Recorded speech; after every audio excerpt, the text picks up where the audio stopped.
Bismillahirrahmanirrahim. Assalamualaikum warahmatullahi wabarakatuh. Alhamdulillah.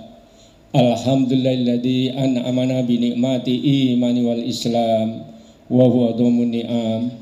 Asyhadu an la ilaha illallah wahdahu la syarikalah wa asyhadu anna Muhammadan abduhu wa rasuluh.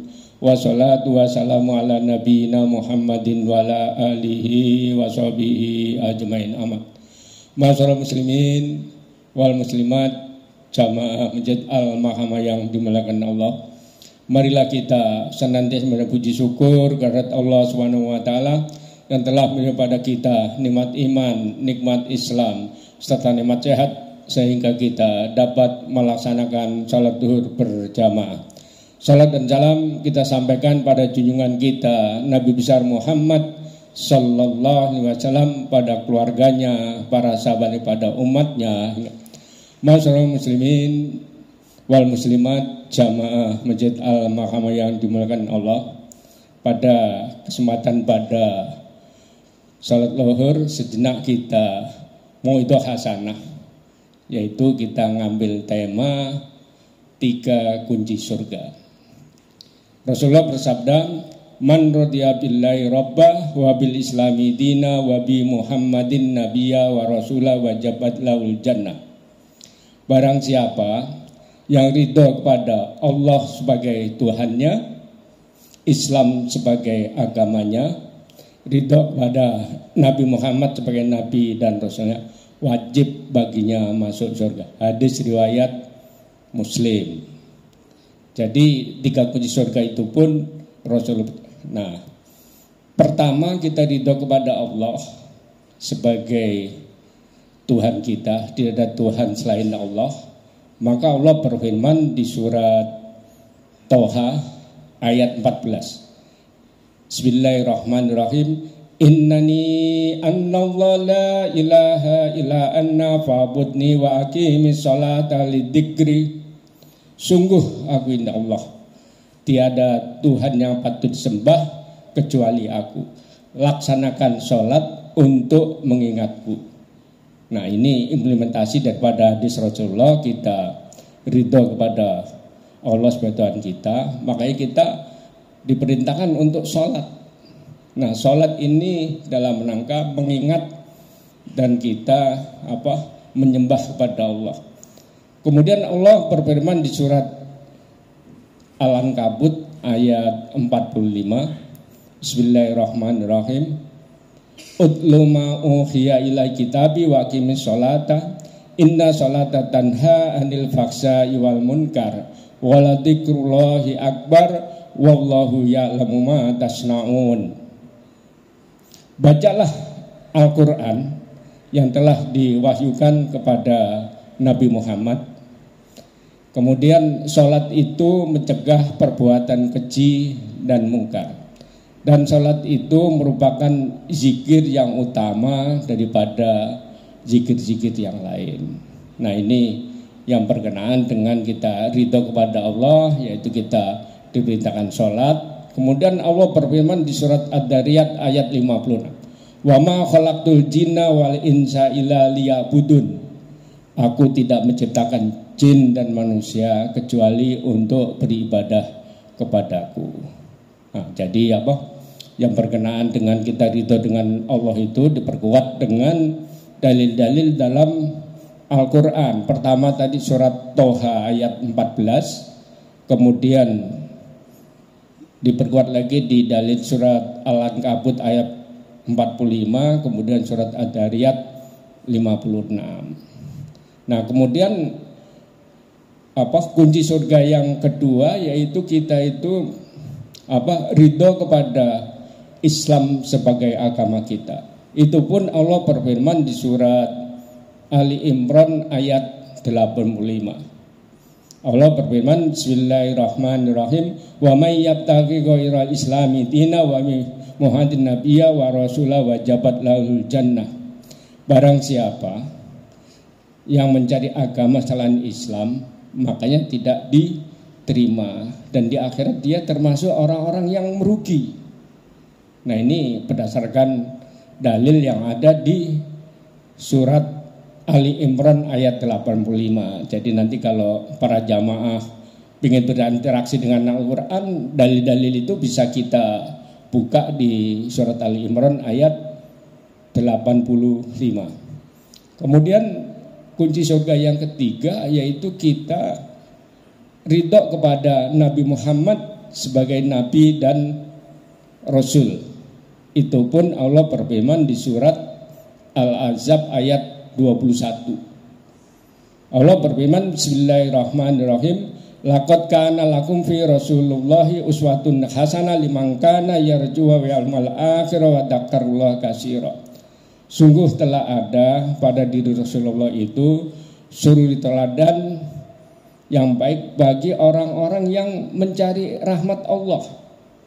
Dan pada hari kiamat banyak orang yang mengingat Allah. Nah, mengingat di sini itu pun Allah berfirman di surat Al-Ahzab ayat 41 dan 42. Bismillahirrahmanirrahim.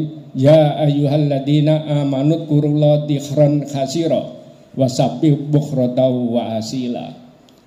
Jadi kunci surga yang ketiga tadi kita ridho kepada Nabi Muhammad. Jadi Nabi Muhammad itu mencontohkan pada kita. Karena Nabi Muhammad itu suri teladan buat kita. Zikrullah di sini Rasulullah ajarkan pada kita ba'da sholat itu kita membaca Subhanallah 33 kali, Alhamdulillah 33 kali, Allahu Akbar 33 kali, La ilaha illallah 33 kali. Semua ini dituntun oleh Rasulullah, tapi perintahnya ada di surat Al-Ahzab ayat 41 dan 42. Kemudian mengingat Allah itu apalagi ya? Mengingat Allah itu dengan sholat, ini juga ingat Allah. Karena dalilnya tadi di surat Toha ayat 14 dan surat Al-Ankabut ayat 45. Kemudian ingat Allah apalagi yang dicontohkan oleh Rasulullah, seperti kita membaca Al-Quran. Ini dalam rangka kita mengingat Allah juga, karena Allah berfirman di surat Al-Jid ayat 9, Inna nazzalna dzikra wa innahu lahafidun. Sesungguhnya Al-Quran ini kami yang menurunkan, kami yang menjaga, dan kami yang merawatnya. Kemudian berkenaan dengan Al-Quran ini juga Allah berfirman, walaqad yassarna Qur'ana lidzikri fahal min mudzakir. Jadi kita membaca Al-Quran itu memang diberi kemudahan oleh Allah sebagai zikir, sebagai peringatan dan pelajaran. Makanya istilahnya anak-anak umur 5 tahun, 10 tahun bisa hafal Al-Quran itu karena jaminan dari Allah dari ayat yang baru saya bacakan tadi. Kemudian berkenaan dengan Al-Quran, Rasulullah juga bersabda, man qara'an harafan min kitabillahi falahu bihi hasanah wal hasanata bi amsiraliha la aqulu alif lam mim harfun wa lamun harfun wa mimun harfun. Rasulullah bersabda, bacalah satu huruf Al-Quran, Allah akan kasih 10 kebaikan. Alif 1 huruf, lam 1 huruf, mim 1 huruf. Jadi alif lam mim sudah 30 huruf, berarti 30 kebaikan yang diperoleh oleh kita. Nah, kemudian berkenaan dengan Al-Quran juga Rasulullah bersabda, Iqra'ul Qur'ana fa innahu ya'ti yaumal qiyamati syafi'an li ashabi. Rasulullah bersabda, sesungguhnya Al-Quran itu nanti pada hari kiamat datang memberi syafaat kepada orang yang membaca Al-Quran tersebut. Kemudian ingat apalagi yang diajarkan Rasulullah untuk mengingat, yaitu dengan berpuasa. Berpuasa ini pun bagian dari kita mengingat kepada Allah, karena dengan puasa kita bertakwa kepada Allah. Allah berfirman di surat Al-Baqarah ayat 183. Bismillahirrahmanirrahim. Ya ayyuhalladzina amanu kutiba alaikumusyamu kama kutiba alal ladzina min qablikum la'allakum tattaqun.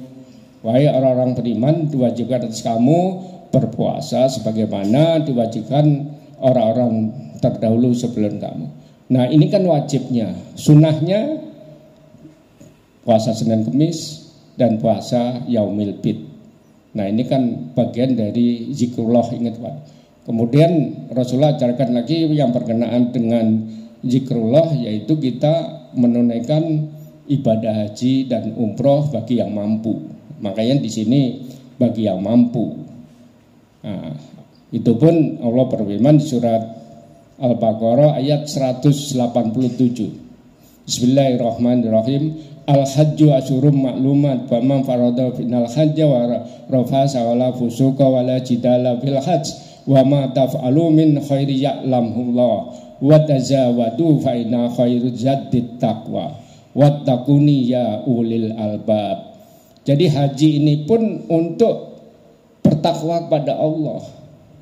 Nah, kemudian apalagi yang berkaitan dengan kita zikrullah itu, kita termasuk zakat, sholat itu bagian dari zikrullah juga, karena Allah berfirman di surat Al-Baqarah ayat 110, Allah berfirman Bismillahirrahmanirrahim wa aqimi sholata wa atuz zakat wa ma tuqaddimu li anfusikum min khairin tajidu indallah innallaha bima ta'maluna basir. Jadi kita zakat itu pun bagian dari zikrullah, karena dari zakat menjadi wasilah pendekatan diri kita kepada Allah. Dari zakat juga menjadi jembatan Islam, dari zakat juga bisa menjadi tolak balak buat diri kita. Nah itu pun Rasulullah bersabda kaitan dengan zakat, toharu amwalukum bis zakat, laksanakan atau bersihkan harta kalian dengan mengeluarkan zakat. Alhamdulillah kita apa yang telah dicontohkan oleh Rasulullah sudah kita laksanakan. Mudah-mudahan tausiah yang berkenaan dengan 3 kunci surga itu bisa ada manfaatnya. Lebih kurang mohon maaf. Subhanaka wa bihamdika astaghfiruka wa atubu ilaik. Rabbana atina fid dunya hasanah wa fil akhirati hasanah wa qina adzabannar. Assalamualaikum warahmatullahi wabarakatuh.